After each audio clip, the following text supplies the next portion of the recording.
मैंने कई बार कहा है कि समय का पहिया घूमता है और दुनिया गोल है, लेकिन ऐसा लग रहा है जैसे इस बार समय का पहिया बहुत तेजी से घूम रहा है। कुछ वैसा ही देखने को मिल रहा है। क्या अमेरिका में महासंकट आ रहा है और अमेरिका भी दिवालिया होने के कगार पर है, क्योंकि सबसे बड़ा झटका दे दिया है सिलिकॉन वैली बैंक ने, जो हो गया है दिवालिया। सिलिकॉन वैली बैंक के दिवालिया होने के बाद दुनिया भर में कैसी हलचल मची है कि इजराइल तक को उतरना पड़ा है। इजरायली पीएम ने एक बहुत बड़ी बात कह दी है कि ये तो बहुत बड़ा क्राइसिस खड़ा हो गया है। तो वहीं एलन मस्क भी इस मामले में सामने आ रहे हैं। जहां एक तरफ ये सब कुछ हो रहा है तो वहीं दूसरी तरफ भारत $10 ट्रिलियन पर कब्जा कर रहा है। जानेंगे जियोपॉलिटिक्स में क्या कुछ चल रहा है। आइए जानते हैं इन खबरों को विस्तार से।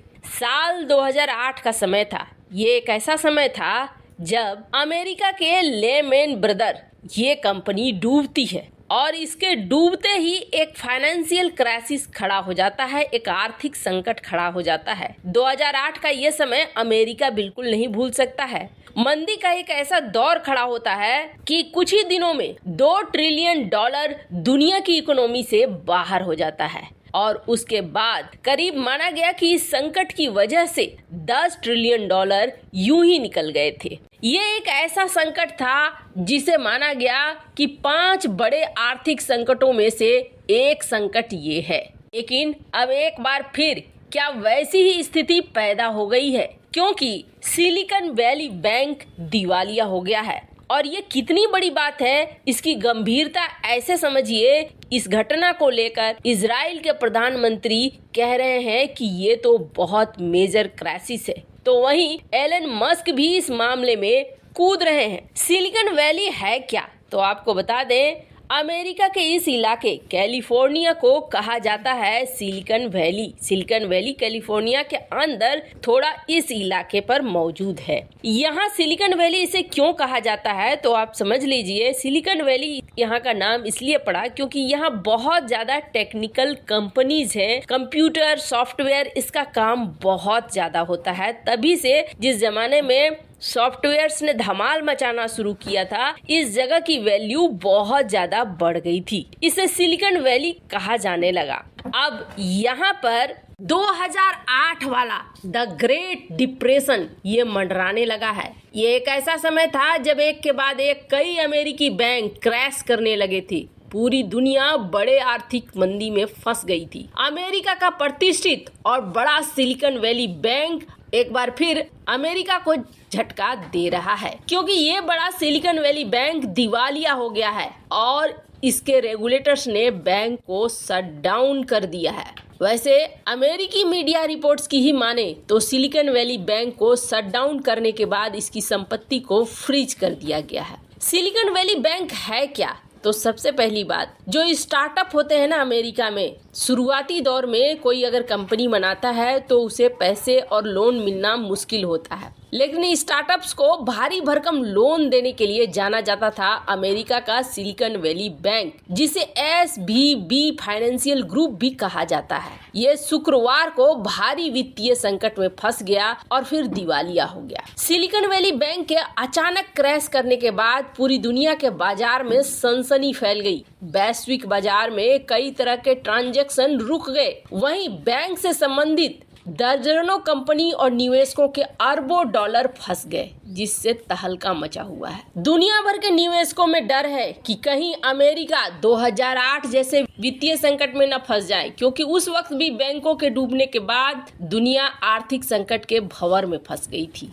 बहुत सारी कंपनियों के पैसे इस बैंक में लगे हुए हैं। सिलिकॉन वैली बैंक आखिर बंद क्यों हुआ? तो आपको बता दें, सिलिकॉन वैली बैंक अमेरिका का 16वां सबसे बड़ा बैंक है, लिहाजा इसका असर पूरी दुनिया के बाजारों में पड़ा है। इस बैंक के पास $210 अरब से ज्यादा की संपत्ति है और कई अमेरिकी शहरों में सिलिकॉन वैली बैंक के ब्रांचेज है। एक्सपर्ट का माने सिलिकॉन वैली बैंक ने बहुत सारे स्टार्टअप को पैसे दिए, लेकिन इन दिनों जो स्टार्टअप है और जो टेक कंपनियां हैं ये बहुत अच्छे से काम नहीं कर पा रही हैं और सिलिकॉन वैली के बैंक के क्या बड़े अधिकारी को ये बहुत अच्छे से पता था कि बैंक दिवालिया होने वाला है? क्योंकि उन्होंने कुछ वैसा ही किया। जो चीफ हैं ग्रेग बेकर, इन्होंने 3.6 मिलियन डॉलर के स्टॉक एक दिन पहले, बैंक बंद होने के एक दिन पहले इन्होंने बेच दिया। इस बैंक का तबाही दुनिया के लिए क्या मायने करती है, इसको आप ऐसे समझिए। इजराइल के पीएम सीधे सामने आते हैं और वो कहते हैं कि सिलिकॉन वैली बैंक का डूबना ये एक बहुत बड़ी क्राइसिस है, ये नहीं होना चाहिए था और टेक कंपनियों के लिए ये बहुत बड़ा समस्या है। तो वहीं दूसरी तरफ एलन मस्क दुनिया भर से मांग रहे हैं कि बताओ क्या हमें खरीद लेना चाहिए इस सिलिकॉन वैली बैंक को, अपनी राय बताओ। हालांकि अभी तक सिलिकॉन वैली बैंक को खरीदने के लिए कोई भी सामने नहीं आया है। खैर, जहां एक तरफ ये सब कुछ हो रहा है और अमेरिका तबाही की तरफ बढ़ रहा है, तो वहीं सवाल उठता है कि भारत कहां बढ़ रहा है। हालांकि सिलिकॉन वैली बैंक के डूबने का असर तो भारत पर भी होगा, लेकिन एक दूसरी दिशा में भारत 10 ट्रिलियन डॉलर पर कब्जे की तरफ बढ़ रहा है। भारत जितनी तेजी से आगे बढ़ रहा है उतनी तेजी से अभी तक कोई देश आगे नहीं बढ़ा है। भारत एक के बाद एक सरप्राइज दे रहा है दुनिया भर के देशों को।